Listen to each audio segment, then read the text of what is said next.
de los fenómenos más significativos que se perciben en los grupos es la ansiedad manifestada en los titubeos, tartamudeos, silencios y ruborización ante determinadas situaciones. En ocasiones las personas notifican, reemplazan o bien ocultan estas conductas a través de los llamados mecanismos de defensa, que no son otra cosa que recursos del yo para disminuir la ansiedad. Bienvenidos a su canal Aprendamos Psicología. En esta oportunidad veremos los mecanismos de defensa que se presentan con mayor frecuencia. ¿Listos? Aquí vamos.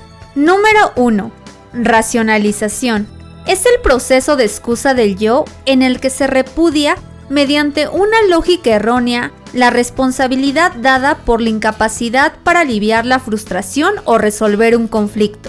El individuo oculta su descuido ante una reflexión lógica y con esto se absuelve de la culpa y calma su ansiedad.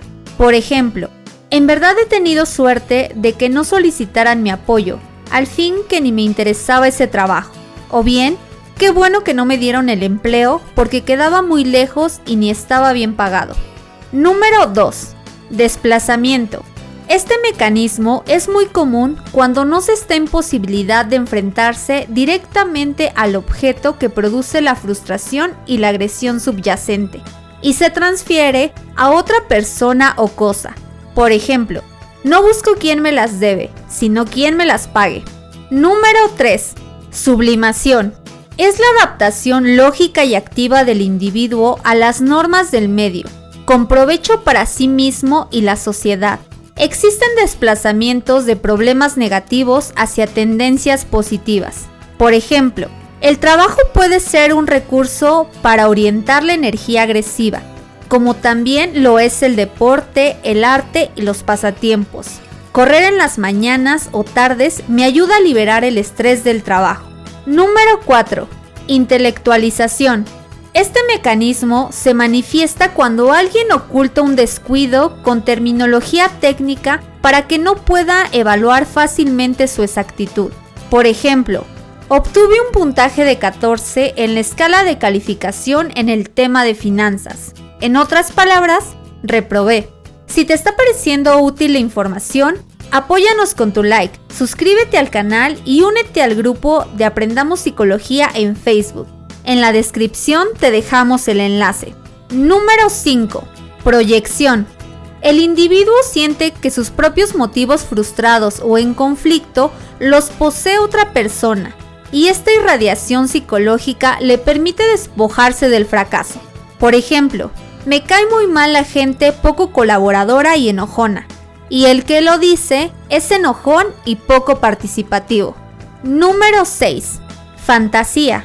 Consiste en soñar despierto, ubicarse en un contexto fuera de la realidad, como querer ocupar un puesto ejecutivo sin tener los conocimientos y la experiencia requerida.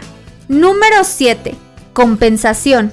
Este mecanismo se presenta en sujetos que al carecer de algo tratan de reemplazarlo o compensarlo. Por ejemplo, una persona de baja estatura puede ser muy agresiva y por lo tanto querer parecer intelectual. También son las personas que dicen de sí mismos que son feos pero muy inteligentes o que carecen de preparación académica, pero tienen mucho dinero o son muy agradables. Soy chaparrito pero simpático. Número 8. Resistencia. Otro fenómeno que se puede observar es la resistencia, que consiste en las posturas que asumen las personas al eludir el objeto real de integrarse a un grupo. Las manifestaciones más importantes de las resistencias son silencio, pausas prolongadas o bien no querer hablar sobre determinado tema, la proyección de rechazo a través de la imagen corporal, la confusión en los datos solicitados, comentarios superficiales, retraso o inasistencia a ciertos lugares, olvidos frecuentes, falta de optimismo y adulación reiterada a una persona en especial. Número 9. Negación. Es el mecanismo más primitivo y operante, por medio del cual se rechaza todo aquello que causa displacer en la realidad. Por ejemplo, cuando a una persona se le avisa de una tragedia, su primera reacción es decir, no puede ser. Número 10. Regresión. Es el proceso de volver a una etapa anterior del desarrollo, en la que la satisfacción era más inmediata o el disgusto era menor. Un ejemplo es el comportamiento de los niños, que al tener dificultades en sus relaciones con otros niños regresan, por ejemplo, a la fase oral y reanudan el uso de chupetes o incluso comen en exceso. Por el momento esto ha sido todo. Esperen el siguiente video. Hasta la próxima.